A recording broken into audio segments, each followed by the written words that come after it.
YouTube, what the 3v3 crap is going on? HeirofCarthage here. I'm excited. Back on Glacial Lake, and I had to put it in slow motion to try and show you what we've got here. We've got a Carcassonne, Midland, and Clan Angrund versus Greenskins, Warriors of Chaos, and Beastmen. The Beastmen forward deployed some Warherds, which immediately came under fire from the Dwarf Thunderers. We've got a Runesmith, Belagar, and another Runesmith. Interesting to not see... I mean, against the Beastmen and Greenskins, I mean, I get Chaos can do magic damage, but definitely would have gambled on the Ethereal Thanes. We got Grumbling Guard, Dwarf Warriors, a Dragonfire Pass, a couple more Dwarf Warriors, and a Hammer. In the back, there's some Slayers supporting a Goblobber, because why not? The Goblobber's fantastic. For Midland, we got a Steam Tank, 3 Handgunners, looks like a line of 4 Greatswords, Boris Todbringer on foot, Empire Captain on foot, Spearmen, and 1 Knights of the Blazing Sun. And for Carcassonne, we have a line of Spearmen at Arms, 1 Peasant Bow with Pox Arrows, 2 Foot Squires supporting a Grail Relic. In the back, we've got 2 Grail Guardians guarding the Fey Enchantress. There is a Paladin and a Royal Pegasus Knight that just got beamed with friendly fire off the Goblobber, I think. Pretty sure it did. They felt that one. All right, so we can take it off slow-mo, and oh, actually, we got to look at the enemy armies. My bad. So for the Beastmen, we saw the Warherds. There's 2 Besta Warherds, 1 Ungor Spearherd up front, 2 more in the back. Looks like a couple of Minotaurs with great weapons. Brace Shaman on a chariot. It's a Shaman of the Wild, and Morgar the Shadow Gave. And then for the Chaos Warriors, it looks like a few Chaos with great weapons up front, mixed in with Aspiring Champions for the leadership, 3 Forsaken in the back, 2 Dragon Ogres. They are led by Archaon the Ever-Chosen, and he wasn't chosen enough to actually get a steed in this battle, apparently. Then the Greenskins, we've got the Warlords boys, some Night Gobos up front, 4 Black Orcs backed up by Trolls, and Grimgor Ironhide, the Black Orc, an Orc Shaman who does have Foot of Gork, and I believe the other one was like, here we go, Moon Howlers, and then out here we got some Chaos Warhounds with poison. Let's get things kicked off. So the Beastmen are going to start things off by attacking the Dwarves with their forward deploy units, but this will be nothing short of absolutely suicidal, especially if the Grail Guardians get a hold of them. These are the type of units that Grail Guardians will just feast on. If an infantry unit doesn't have a lot of armor piercing and great leadership, they are pretty much food for Grail Guardians, especially when they're supported by the Fey, the living Mortis Engine Enchantress. Check out the Brace Shaman, man. He just wants a piece of this. He's going to go right into the Dwarves. Probably try and push through. Brace Shaman of the Wild. I wonder if he could summon up a Cygor right behind the Dwarves. That'd be hilarious. 3 Trolls, all hitting the Hammerers. That's actually going to probably screw over the Hammerers pretty good unless they get some missile support. Look at the Brace Shaman. Totally got behind enemy lines. Already has 18 kills. Look at him go. Those Pegasus Knights can shut him down in a big hurry, though. There's Slayers chasing him. If he's I mean, I don't think the Slayers or anything else is going to stop him easily. The Pegasus Knights could. Let's take a look at all the engagements. So Middenheim's engaging the Greenskins. There were some Centaurs with great weapons I missed earlier as well. Let's see what's happening. So Bretonnia closes up the flank here. The Dragon Ogres are looking for a place to get through. Look at this, a gap in the line, and the Minotaurs, making Gorbul proud, just come straight through right into the Thunderers, and the Pegasus Knights are badly needed right now, are just not here. There's Arcane Conduit, the Brace Shaman, Lore of the Wild here, already racked up 45 kills, and he's still going. He's getting some decent kills here. And the Minotaurs are just like all over this right now. They've taken some pretty significant damage, but now that they're in the back lines, they might be able to deal it, but I mean, I don't know, they took a pretty big beating. Belagar's out here fighting some Aspiring Champions and 2 Dragon Ogres, and now we're going to see the activation of the Pegasus Knights to help take out the Dragon Ogres. They will actually do really good on the charge, but I'm not sure if the Pegasus Knights really want to stay there after that charge. The Empire Gunners are sitting back in the back, and some Moon Howlers make it through. Getting some pretty cool shots from the Handgunners, but the Moon Howlers are probably going to do some pretty decent damage. But in this blob fight, the Handgunners are looking for targets and the Steam Tanks nearby, but these Black Orcs, oh man, a Foot of Gork would do brilliantly right here. And I know he has it too. I'm not sure if he's used it somewhere else.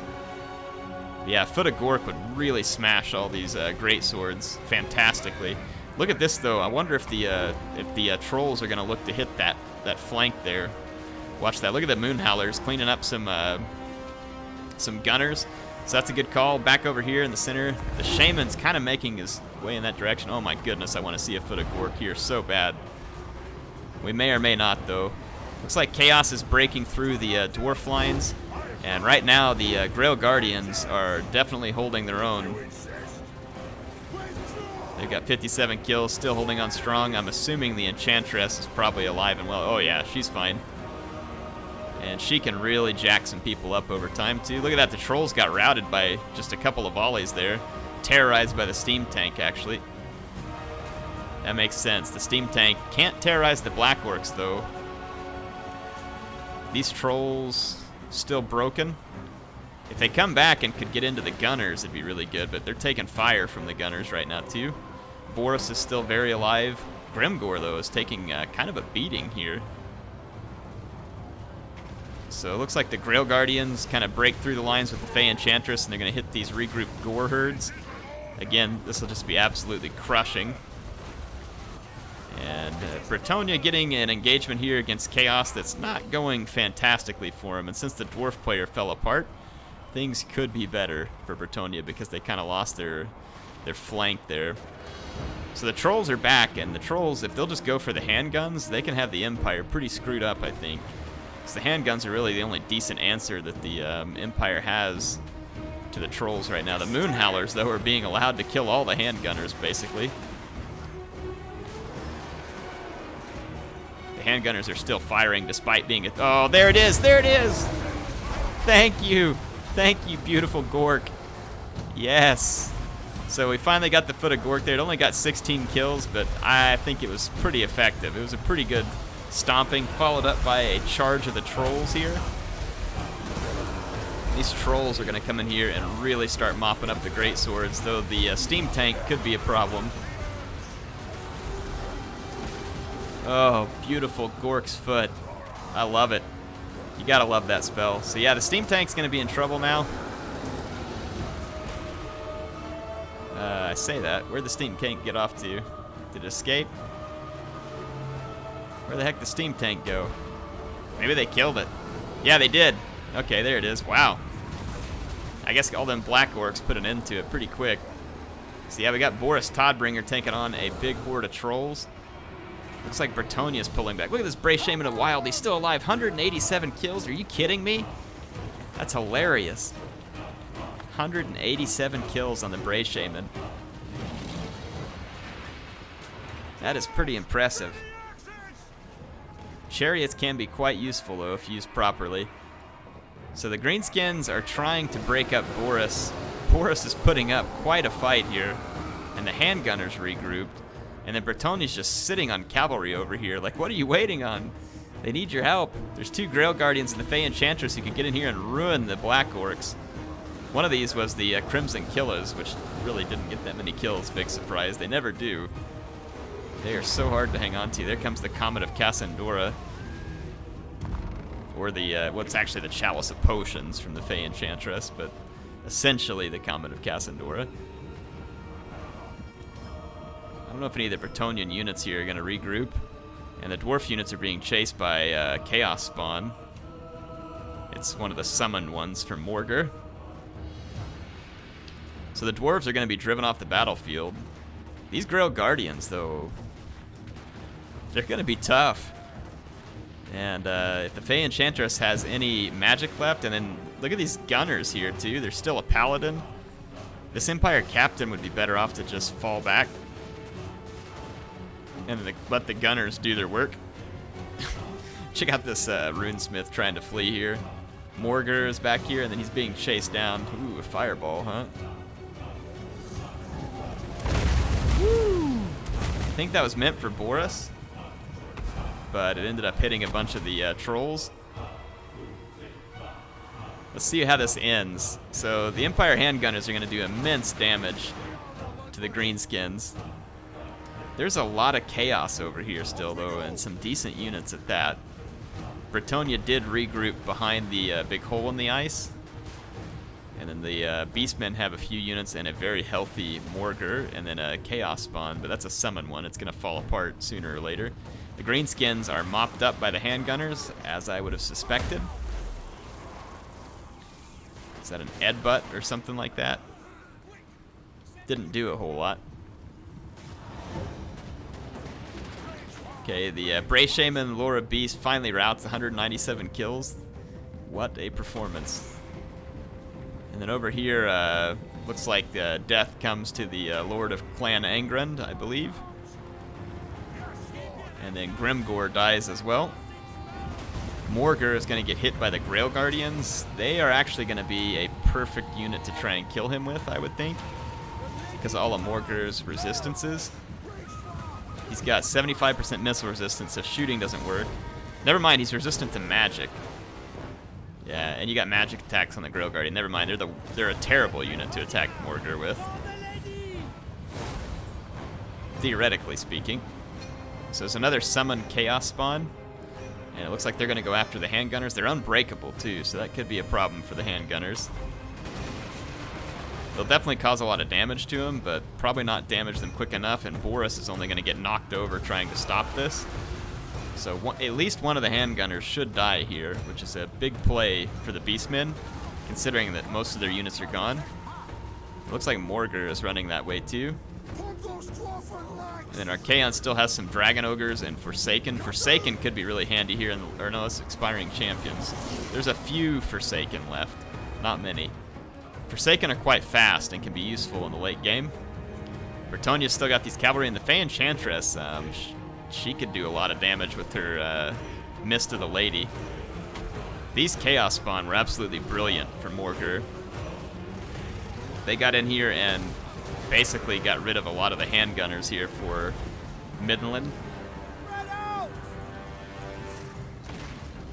So nice play by the Chaos player. And then Boris Toddbringer is about to be in a world of hurt. Being on foot, though, will make him a little tankier, and for whatever reason, they just let him go. Look at this Forsaken chasing him. So Boris is just trying to run away. I'm not really sure what that's all about. 3 Forsaken in that one unit? That's crazy. Oh. They got a hit. So the Fey Enchantress still doing some damage. So there's a few Bretonnian units. It's pretty even on the power bar. We got Morgur chasing Boris, and then Archaon is... Wow, Boris just got fireballed. I wonder if that did any damage to his own troops, though, because Archaon's throwing some risky fireballs there. But Boris is caught. The Fey Enchantress is nearby, though, and she can cause damage just by being near enemy units. You'll see the little animation on them if she gets close enough. Assuming that they were smart enough to bring the Mist of the Lady with her. Oh, yeah. So she could basically kite a ton of damage into the enemy units here, and that's probably exactly what she's doing. Trying to bait them, maybe. But yeah, anything she gets close enough to is just going to start withering. These pox arrows could be handy late in the game, too, to slow down stuff like the Dragon Ogres. I wonder if Morgur has any more summons left, too. This is going to be a pretty intense finish, I think, folks. Crimson Killers regrouped way back here. Way back there. Alright, so the pox arrows are going to start coming in. That's going to be brutal. Losing speed at this late phase of the battle is actually pretty bad.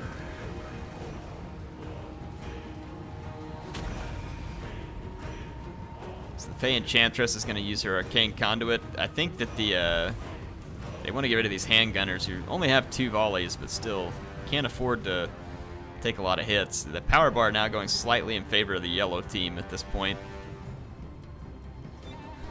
The Fey Enchantress in this Paladin is going to be hard to get rid of, especially considering that she's guarded by Grail Guardians, 2 units of them. It's going to be a significant obstacle to overcome. Morgur is going to be fairly resistant to the handgunners, but it looks like the handgunners are targeting the Dragon Ogres. The Dragon Ogre should theoretically be able to catch the handgunners.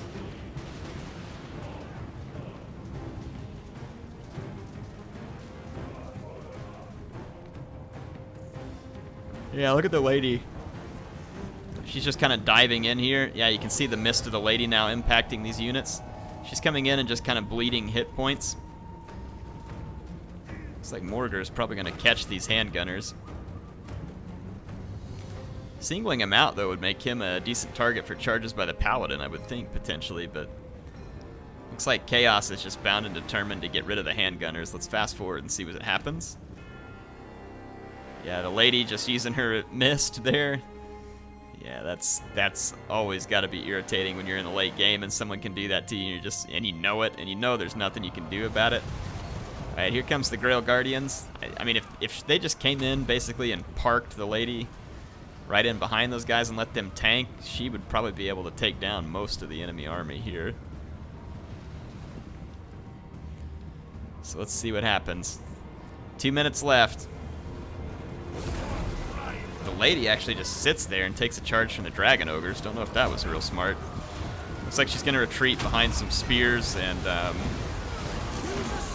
squires. There comes the Paladin to protect the lady. The Grail Guardians are... Yeah, there we go. They're going to come in. You saw them take out one Dragon Ogre. The Grail Guardian's definitely going to be needed to help tank this fight. So it looks like we have the final brawl underway. I think this is going to go in favor of whoever is on the side of the Enchantress, because she can just sit here and eat away the hit points of enemies. You can see her doing it 15 hit points at a time on those aspiring champions. She needs to just park up real close, like right there. It'd be perfect spot. Archaon, though, is still pretty alive, and he can do magical damage to the Grail Guardians, which is nice. And then let's see who else is still around here. Morgar should still be around as well. Yeah, he's still here, and he's not done healing yet either. So this still could be quite close, potentially, depending on if someone wants to cycle charge or kite with the Mist of the Lady. Looks like it's turning in favor, though, of the Bretonnian player here. See the forces of chaos kind of faltering here. Yep, there goes Morgar. Archaon will soon follow. So this one's definitely going to go in favor of Bretonnia. It was a pretty intense fight there at the end, and look at the carnage on the battlefield here. A nice battle here. Look at all the corpses there from what was a pretty considerable fight. And then this big blob here earlier. It's pretty hilarious. The Foot of Gork got that. The broke down steam tank. So looks like Archaon gives in. He just can't do it. Fun 3v3. Hope y'all enjoyed this one. It was a pretty fun one. I liked it. I think it was Dan Barnett that sent this in. Thanks for sending it in, man. Let's take a look at the stats here. You gotta love that Goblobber. It's always a worthwhile unit. Those handgunners, though, they got some work done in this battle. This one picked up 3 chevrons. So that one especially. The steam tank, 2 chevrons, 111 kills. Not bad at all. Not bad at all. Let's take a look here for the Bretonnian player. Yeah, those Grail Guardians, though, I mean, that's not a big surprise there. Keeping them alive until late game when they're fresh all the time like that is just devastating. Absolutely devastating. So for the Beastmen, that Bray Shaman Lore of Wild, wow. Just wow, that's all I can say. That was fantastic. Chaos here a little more evenly spread between most of the units. And then the Greenskins here, looks like one of the Black Orcs picked up 3 chevrons. So they must have done something pretty impressive. The Moonhowlers probably got the most important kills on those handgunners, but didn't wipe them all out. So still left kind of a problem. Hope y'all enjoyed that one. It's fun 3v3. I will be back with more online battles soon. Appreciate you submitting it. If you want to submit a replay, it's airtotalwar@gmail.com. Appreciate MSI sponsoring the channel. Remember, I am holding a giveaway for a gaming computer right now. Check the comments for a link to go sign up, and I could also still use your help if the voting's still going on the best secret of Ryzen, so there's another link there. Appreciate you all being here. You're fantastic viewers. I love making this content for you, and I can't wait to come back tomorrow and do more. HeirofCarthage, signing out for now. I will see you then.